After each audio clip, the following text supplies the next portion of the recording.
How do I do it all? The Brezza gives me the power.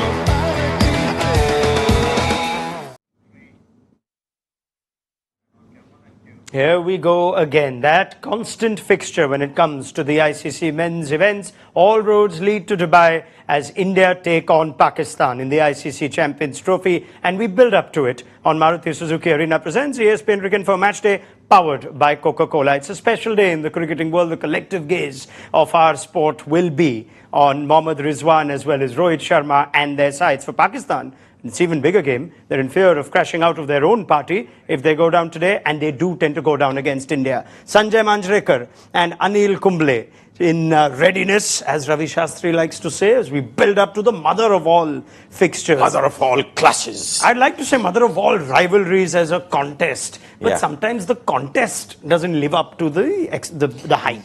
Yeah, the biggest hype before a rivalry and biggest hype before the mother of all clashes, but obviously things have changed. The balance has changed. When Anil and me, we used to play against Pakistan. Pakistan was a stronger team.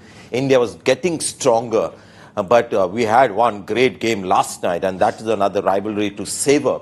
So India-Pakistan, just too much attention. If you want to have a nice, easy drive on the roads of Mumbai city, this is the time to do it because everyone will be watching it. And we'll maybe explore why that happens. Why is everyone so clued in? Or cued into an India-Pakistan match. It's just amazing how it stayed the same excitement through the ages. It's also now a team with completely contrasting emotions, I'd like to believe, on the eve of such a game. Yeah. India, if you have to think, would say, yeah, this is a game we'll win. Then there's no fear factor with Pakistan, with due respect, and the record in recent ODI events will also suggest the same. We remember what happened in the ODI Men's World Cup. India blew them away. However, this is the Champions Trophy. Pakistan have a slightly better record. Anil, it's fair to say times have changed so much. Even if India were not the stronger team in the 80s and 90s, they still had a good record, especially in ICC events, 10-3 against Pakistan. But in recent times, if we just have a look since 2018, it's 5-0 in favor of India. And there isn't any real evidence to suggest today could go any differently. Yeah, absolutely. I don't think there is any evidence for us to even believe that Pakistan has an upper hand over India in this game. The pressure is totally on Pakistan coming into this match. And like you mentioned, like Sanjay mentioned as well, yes, India-Pakistan always attracts a lot of attention, especially from the fans, and everyone throngs to the stadium. Everyone wants to have that one ticket to sit and watch an India-Pakistan game. And I'm sure the Dubai stadium today would be packed. And it's always been the case. It's not just when I know there's World Cups happen, then India-Pakistan play, whether it was Ahmedabad or whether it is Dubai. It's always going to be full, and the attention on an India-Pakistan game will always be there. The focus on the result, because that's what matters in the end. Every match, the result matters, but somehow when India play Pakistan, the result is even more important.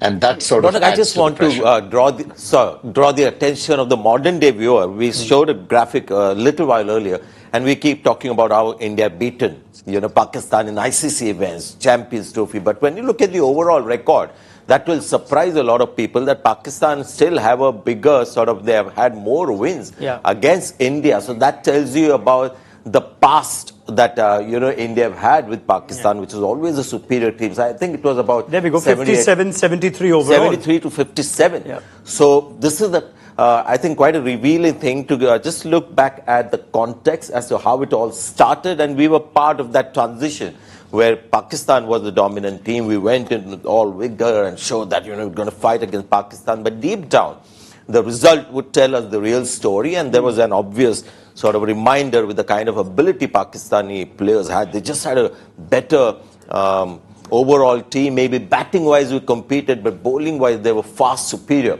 How times have changed, and that is delightful to show something about Indian cricket as well as the nation as well, that India, and Pakistan, how their trajectories have changed as a nation too. Yeah, I mean, it's also at a time where they played each other more frequently. Yeah. So the dominance of the stronger Pakistan team, therefore, in perspective, had there been as much bilateral cricket, I'm sure in the last 6-7 years, India would have taken that number up, but they probably meet them just a couple of times. I like what Anil says, though. We tend to sit sometimes in an echo chamber of working in the sport and say that it's not a rivalry when it comes to actual on-field contests. But the fans, they don't care. It's a thing to be part of. To be part of the India-Pakistan game. I'm sure both of you have had requests for tickets at some point or the other. It doesn't really matter to the fans that that Pakistan don't quite compete as much against India, Anil? Oh, yes, absolutely. I think, when it comes to an India-Pakistan match, irrespective of the contest, there'll always be demand for friends calling over and requesting for some tickets, which has been organized, by the way. and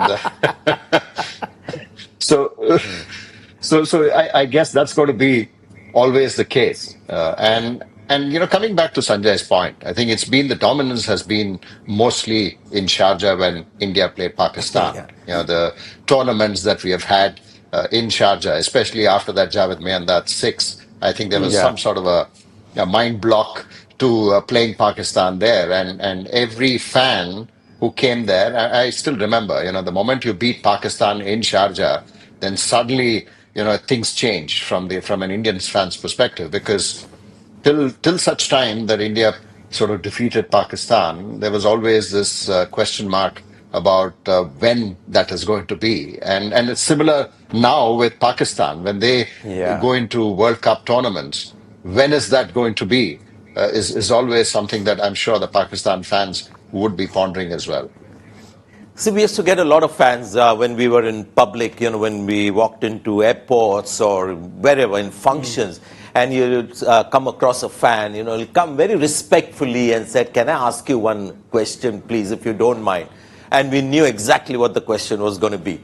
Why can't we beat Pakistan in Sharjah? That was their thing. They wanted us to beat Pakistan in Sharjah. We beat them in World Cups, which is great, but they still wanted us to beat Pakistan there, because that is where Pakistan ruled over India. And just that thing, India-Pakistan, I think there is a personal angle to it as well, Ronak. Right. If you ask, we've got some camera people here, and they're as excited. Some of them are wearing India colors. And I wonder why the rivalry has stayed for so long. I think it's a little personal as well. They don't like this particular nation too much, and they want India to beat Pakistan especially. Australia, yes. It's not like, every Indian fan loves Australia, but there is a personal angle to it, which makes this rivalry almost evergreen. And I think that is the big difference. Australia is actually a worthy rival, but with the Indians, it gets a little personal when it's Pakistan. However weak Pakistan is and however certain the result is, they want to see India-Pakistan play against each other. No, so I guess also a result of the times that we're in. We've inherited the rivalry at a time where being on social media, wanting to put out a story, wanting to put out some form of participation of the entire event. And that's perhaps how just fans treat it. What I want to go deeper into, what Sanjay and Anil bring up, when that fan comes up to you and says, I want us to beat Pakistan back in the time, I'm sure it's stayed with some players, if not you all individually. I think Chetan Sharma has said in the past it stayed with him after the Miandad 6. There's somewhere, I think it's documented how Tendulkar didn't sleep as easy before a India-Pakistan game. It's a nice time to talk about how players deal with pressure. Might be different for this Indian team, but it might be completely contrasting for the Pakistan team. They must be having similar questions. When will you guys get the better of India? Tell us through your experiences, your own personal experiences of players you played with, how individuals deal with pressure. See, I didn't feel the pressure as much. Maybe I just started off well against Pakistan. I got a good series in 89, scored runs. My thing was I felt the pressure if the opposition was going to be strong the next day, and if I was playing in unfamiliar conditions, like Australia, South Africa, the night before I would feel the pressure. West Indies right at the start. People like Curtly Ambrose, Malcolm Marshall, all those guys on a Barbados pitch. That gave me sleepless nights. I know there was a great atmosphere and stuff, but as opponents, Pakistan, when it came to the quality of opposition, I didn't feel that nervous. And we keep talking about Virat Kohli or anybody getting so many runs against Pakistan. It's not a big deal getting runs against Pakistan. It's just that atmosphere that is worth talking about. The hardcore reality is the challenge, the cricketing challenge, bowling-wise. I mean, they keep dropping catches as well, Pakistan. Sure. They make your life easier, but the outside atmosphere just makes it special. But purely as an individual, that's my thought. Maybe Anil has something different to offer. Anil? I think the one time that certainly I felt the pressure in terms of the outcome, because at the end of it, India-Pakistan games are all about the outcome at the end of the match, was the 1996 World Cup semi-final, quarter-final in Bangalore. Because it was more at home. Then it was pretty obvious that we were in a quarter-final of a World Cup, and you had to win. So the pressure was on all of us, and going into that game as well. Of course, What the a game demand that for was, tickets. Anila.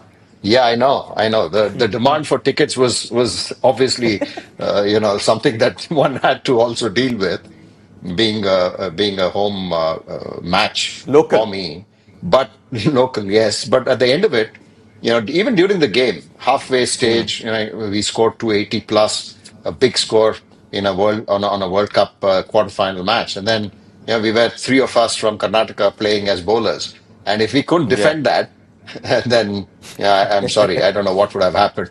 So it was some sort of a pressure situation when that first catch came towards me.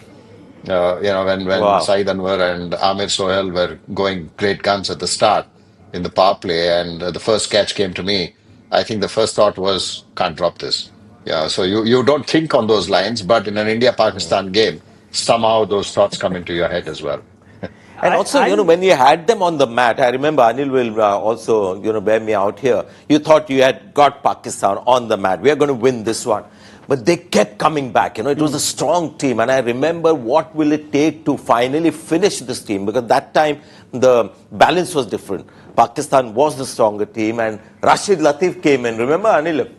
And he Yeah, came in yeah, and he no, hit a yeah. six into the stands. And I said, oh God, there's going to be another recovery and we're going to have the same result that we have got used to. Boy, that match was really mentally extremely draining, wasn't it?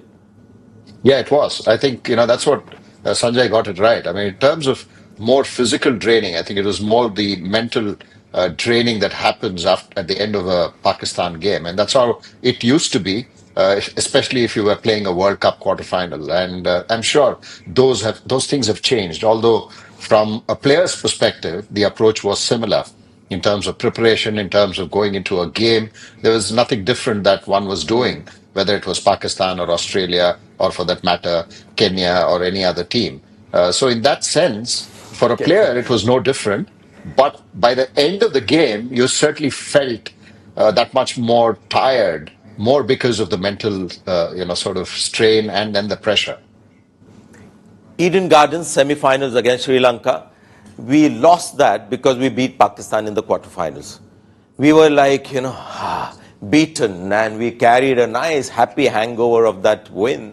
And honestly, I'm telling you, we prepared for that match, but we are still carrying memories of that and a bit of happiness. We were a bit like happy zombies coming to Eden Gardens, Kolkata.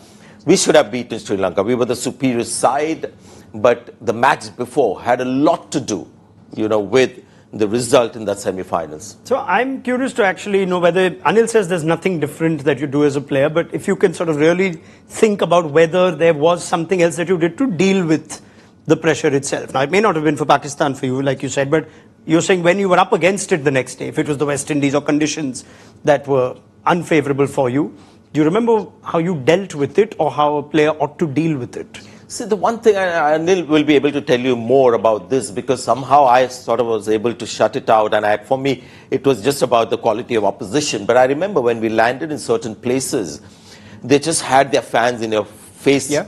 When we left for the ground, there'll be 3-4 people around saying, you're going to go and lose to Pakistan again. And yeah, it felt bad and you just wanted to give it back. So there was a little bit of hatred as well. You respect Australia, you don't like them as a team, but this, as I said, got a little personal. And I remember feeling that kind of hate towards certain Pakistani fans who came and said that. I remember picking up a fight with a journalist, Pakistani journalist, who at that time was so cocky, and I hit a ball which almost hurt him on the ground, and he said, all these shots you all play here only in practice, what happens when you go there? So they had that kind of arrogance and cockiness, and I lost my cool. And that is what was the different thing about India-Pakistan. Sure. And yeah, it got personal. I think Australia is well documented in this. A lot of players who go to Australia feel like the fans already are in your head before you've even taken the field. Anil, anything to add very quickly on that? Yeah, I think, in terms of each one has their own sort of preparation. Yes, you would certainly feel nervous. You would, even in your bus when you're sitting there and then going towards the ground, as you see the fans, you sort of then tend to understand the largeness or the enormity of the scale, this clash, because the scale, because you would see that, and then the enthusiasm, and obviously when you're going into the stadium with so many fans following you and wanting you to win, you want that result at the end of it. So that certainly was the only thing. But as the first ball was bowled, then it was back to normal. You were just looking forward to doing what you could, whether with the bat or with the ball. And whenever you got that opportunity, you wanted to be there. And all the preparations that you had done prior to this game would come in. And that's the only thing. I think you just waited for that first ball to start happen, and then everything was normal. Yeah, there was a coach who said, against Pakistan, I don't want you guys to chase because you'll get nervous. The crowd will get to bat first. Try and bat first and let's win the game.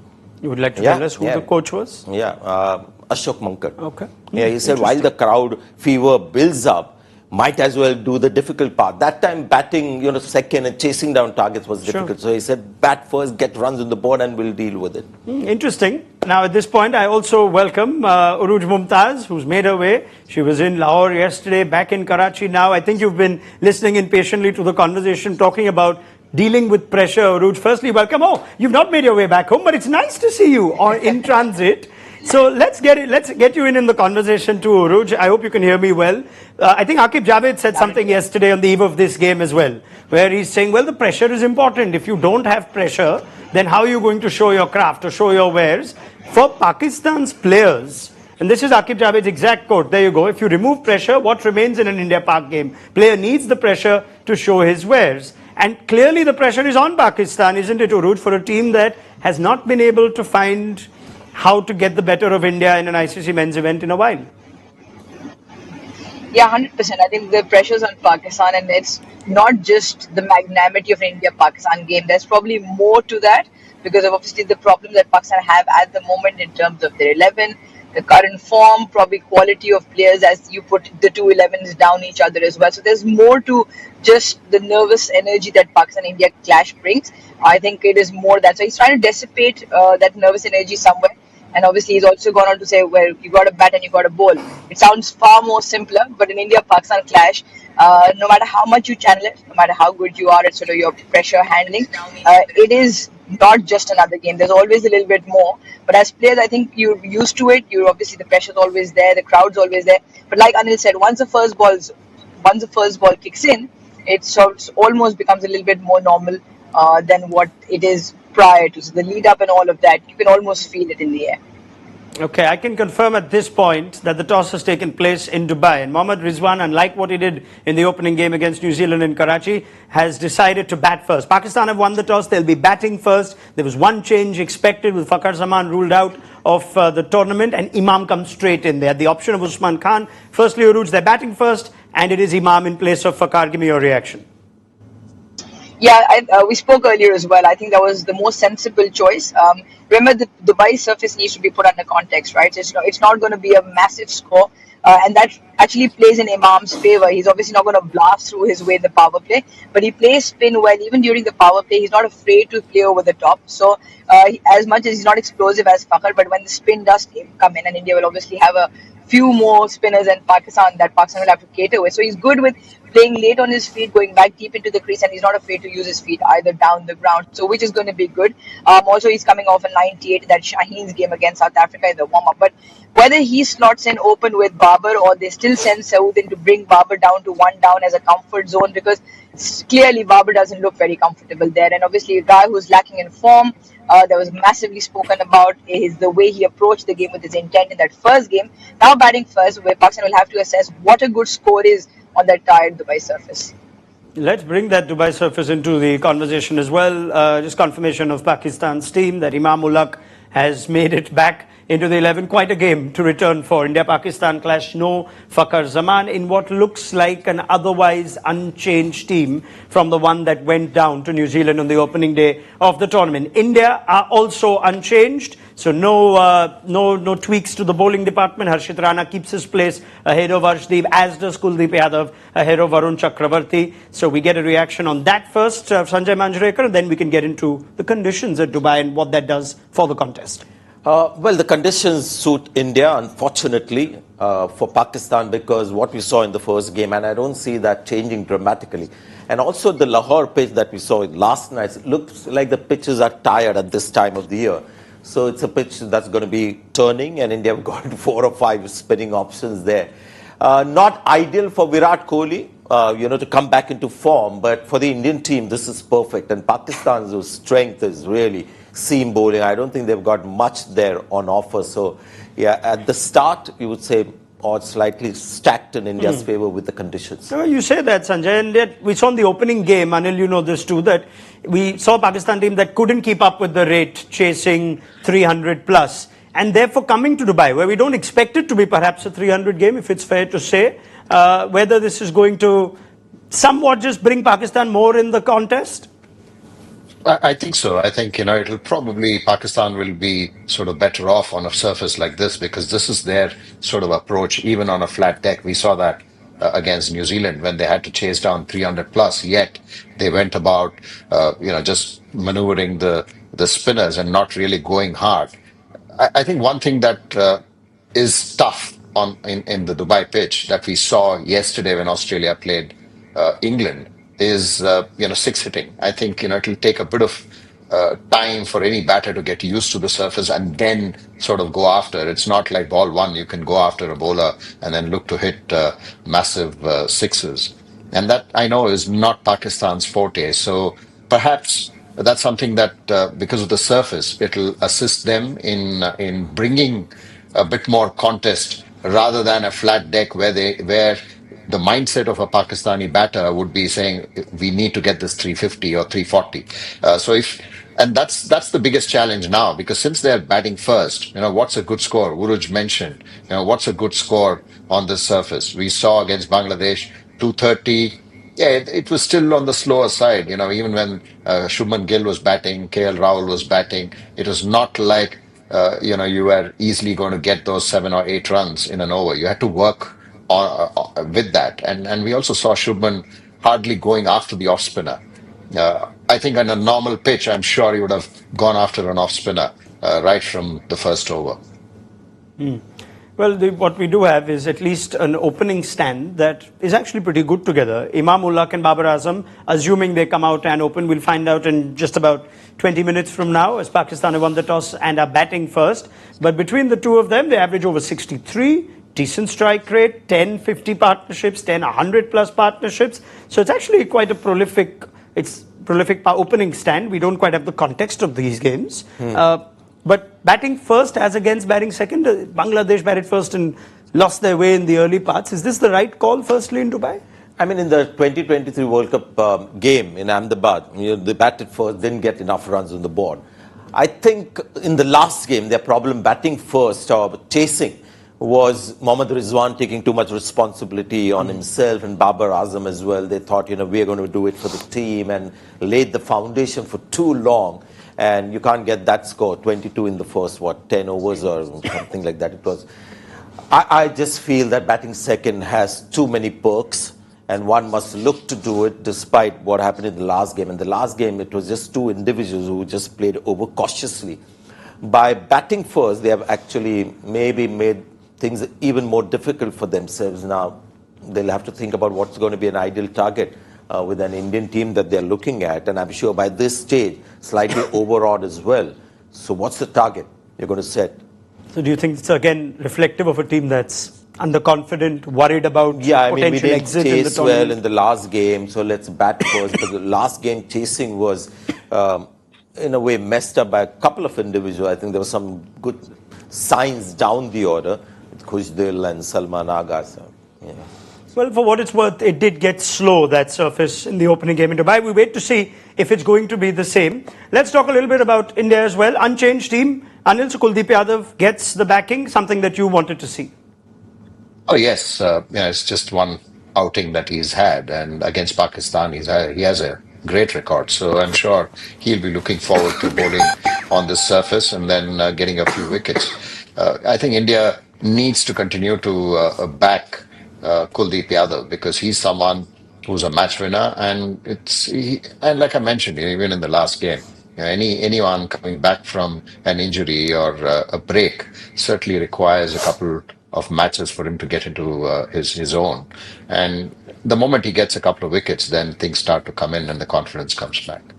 If Pakistan had game-changing spinners too, then it makes sense for them to bowl second because there is a likelihood of no dew. That was the case in the last game, and the pitch had a little more, when you bowl second. But really, I mean, they don't have, a renowned spinner. So I don't think it's such a good idea, but so be it. I mean, it's just a marginal. Why the point you make is even more valid is because of India's recent returns against spin. If anything, if this strong Indian team needs to polish itself in a few departments, it's about their dwindling returns when it comes to spin bowling. Now, if you look at the worst averages versus spin since the 2023 World Cup amongst the top 10 teams, India 24.6. That's lower than even Afghanistan, South Africa, England, and Australia. They've played a lot of cricket too.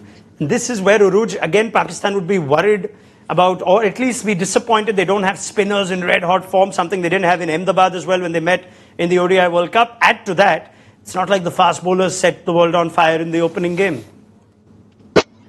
Ronak, you and I have had this conversation where we can probably talk about Pakistan's lack of quality spinners for ever since I've joined your team. I think this conversation has just gone on from there. Where are Pakistan's quality spinners? And again, we spoke about this earlier as well. They travelled to Sufyan Mukim and Faisal Akram for the last year, and at the eve of the ICC Champions Trophy, the two of them don't make the side. Abrar Ahmed, for the longest time when he was in form, stayed out of the side, went to the US, sat on the bench, didn't play in that T20 World Cup, and now he's back in the side again. So I just feel Pakistan's obviously missed a trick with knowing that Dubai will be in the picture, even on Pakistan tracks, good quality spinners will be effective, but just Abrar will, again, he will need to do a lot of work.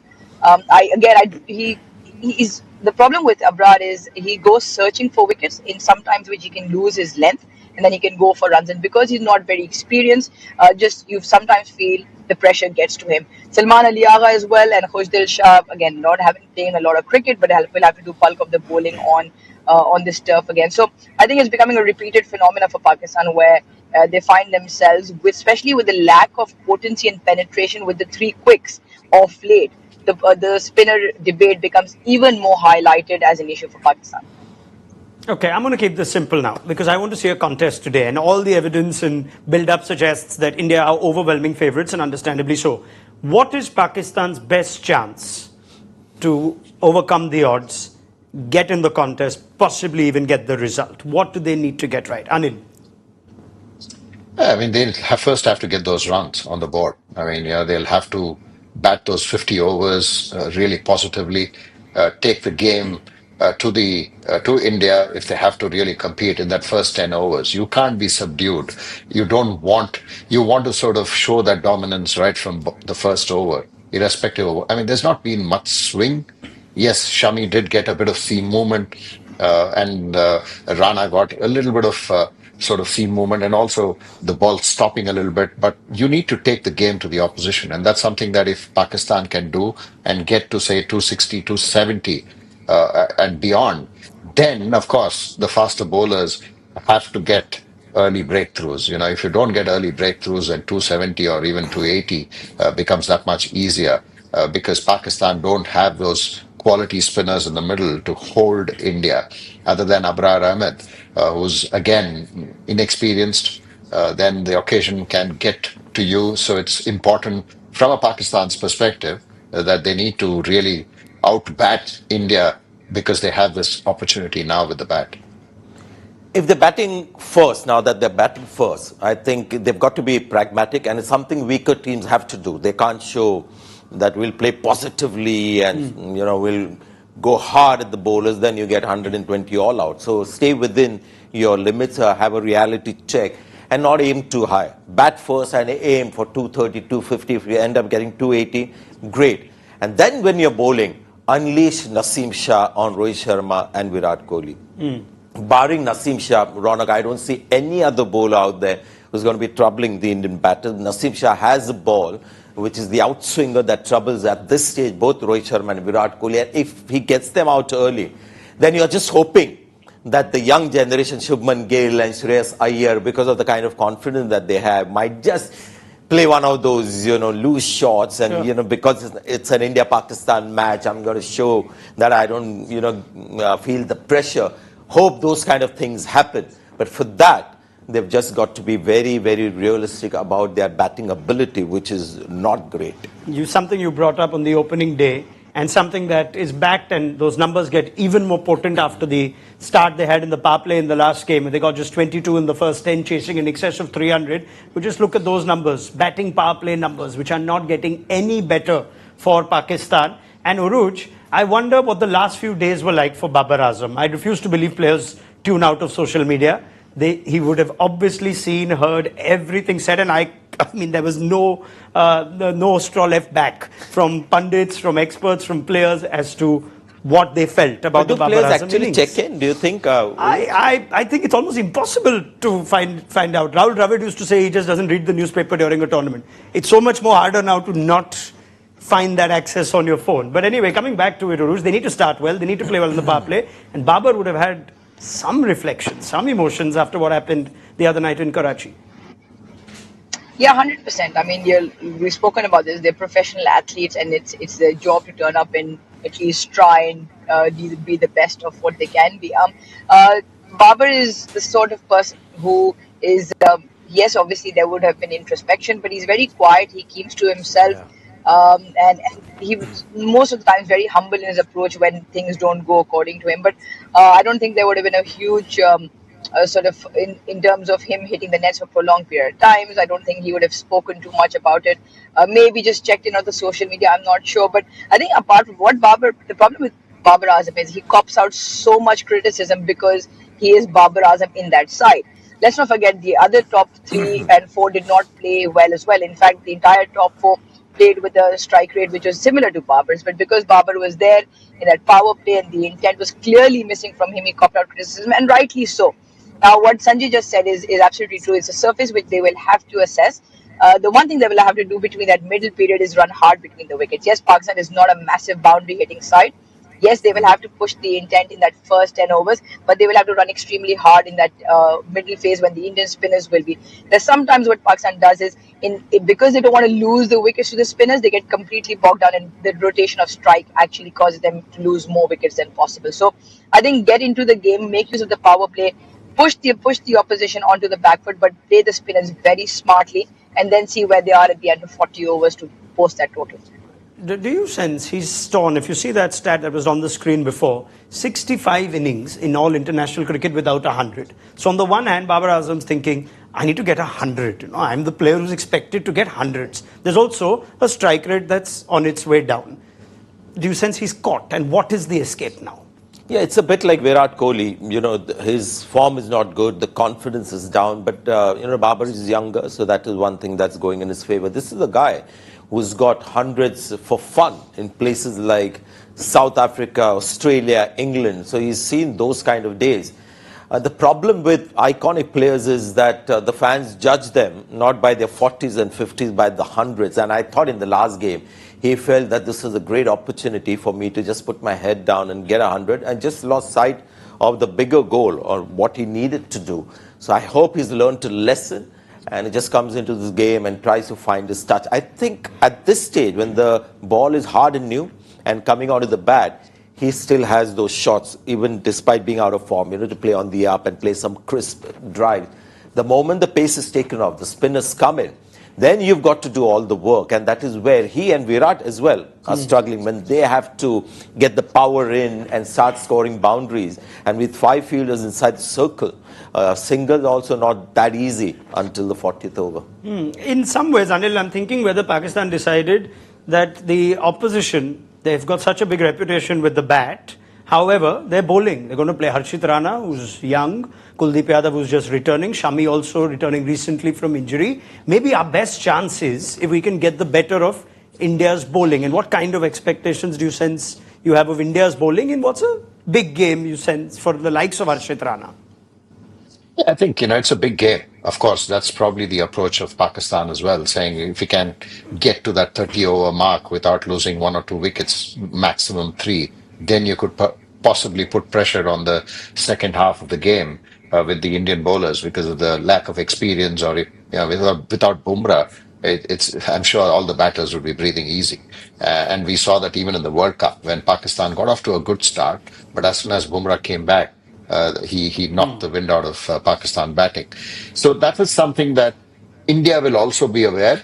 India will want to start well as well, because you don't want things to just go just casually like that. And then, you don't want Pakistan to reach 100 for 1 at the end of even 23 or 24 overs. You don't want that situation. You would want to break with the new ball, Shami to pick up a couple of wickets and then dictate the terms right from ball 1 rather than from the 20th over, because that's what India could do with Bumrah. That's the advantage that India had, Bumrah. You can't do that. Of course, there are spinners. On this surface, spinners probably will play a larger role, when you look at how the surface is played. So that's something that I'm sure Rohit will also be thinking, saying, how can I get 2 wickets with that new ball in the first 10 overs? And Harshit Rana becomes that much more important as well. You don't want him to run in and show that bravado. I mean, he's that sort of a guy. You want him to still think and then bowl those right areas, which he did exceptionally well in that first game. Yeah, he's the kind of guy you almost want to rein in, but you never know, big stage and whatnot. But it's a good point. Bumrah absence factor. Bumrah was the guy who bailed India out. Yes. We thought India's strong team, but there have been many instances where India would have lost the game if not for Bumrah. So that is maybe one area that Pakistan could look at. If they have wickets in hand going into the final 10, 15 overs, then India doesn't quite have the death bowling that is there when Bumrah is around, and Kuldeep Yadav hasn't been getting as many wickets as we want in the middle as well. India will be looking to have at least 6 or 7 wickets before the last 10 overs start, and Pakistan could do exactly the opposite, keep wickets in hand and put pressure on the death bowlers. That doesn't include Bumrah. I wonder if we are to see a good game here, whether the heroes from Pakistan, Uruj, will come from the names we don't really mention frequently. We mention the bowlers and their lack of penetration, and Babar and Rizwan. What about Khushdil Shah, Salman Agha, perhaps 2 players who actually started the tournament well? Do you sense this, if Pakistan are to get into this contest, it might be an unlikely hero today? Yeah. Yeah, I think Salman Ali Agha is a big name and he'll play a crucial role. He's the kind of guy who keeps nudging it around, doesn't like to be bogged down at one end, is proactive at the crease, and he can manufacture shots as well. So he's obviously not the biggest 6-hitter, but he can pick up the boundaries. And in that middle, he likes to keep it going and effective with the ball. He's a gun fielder. And he's also the vice captain of the side. And I think he's relishing the opportunity. Even the game against New Zealand, you could see he was unfazed by the fact that Pakistan was so far down and out. He was still had that belief in himself, and that's the biggest quality he has. And I think with Khushdil Shah, they make a good combination. They played a lot of cricket together as well. Tayyab Tahir, I don't know how he will do when it does come down to him. He's obviously been penned down as that match winner or finisher in terms of Aqib Javed and the Pakistan camp. But I think Salman Ali Agha will play a crucial role. If they get the start from the top, he could be very vital in that middle phase and then towards the back end as well. All right, let's get predictions. Batters are out there. Babar Azam is out there. Uruj, why don't you start so you can actually move in that traffic that you've not moved in since you've joined us? I'm assuming you've parked somewhere on the side of the road. She's actually driving very slowly. Yeah, well, she starts in the power play like this. Right, Uruj, first innings prediction. Right, I feel Pakistan need somewhere around 265. Do you think they'll get it? That's a totally different question now. I think also in this You're allowed one. Tell him you're allowed one. so putting into context the Dubai surface and the template that Pakistan play in, I think it's well within their rights. All right, start the engine, Uruj. We'll see you at halftime. Anil Kumble, your prediction, please, Cheers, for the guys. first innings. I think Pakistan will get to the similar score of Bangladesh as well, around that 230 mark. Okay, which has proved to be insufficient in the opening game for India and Bangladesh. Sanjay Manjrekar. Yeah, around the same score, yeah. 230-ish? Yeah, if not less. I don't know if you picked it up. He said, if not less. Just saying it loudly for you. Sanjay, thank you so much. Anil Kumble, Uruj Mumtaz as well. The panel will be back together at the end of the first innings on Maruti Suzuki Arena presents ESPN Cricket for Matchday, powered by Coca-Cola, to see how Pakistan have done with the bat. See us then.